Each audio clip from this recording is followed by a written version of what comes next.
To fix cannot find screenshot toolbar or menu after capturing in Samsung Galaxy S23 Ultra, make sure you have to enable the option to show screenshot toolbar after capturing.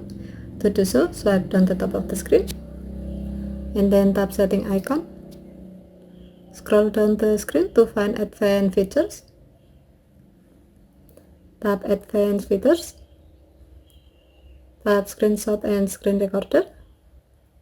And then tap the gray on off switch next to show toolbar after capturing to enable this option. The switch turns blue when it's on. Now try capturing your screen. Here you can see that your phone will show screenshot toolbar at the bottom of the screen. This toolbar lets you do some action for your screenshot, such as open it in Gallery app, edit the screenshot, share it with others, and even add some tag in it. Okay, thank you for watching. Have a nice day.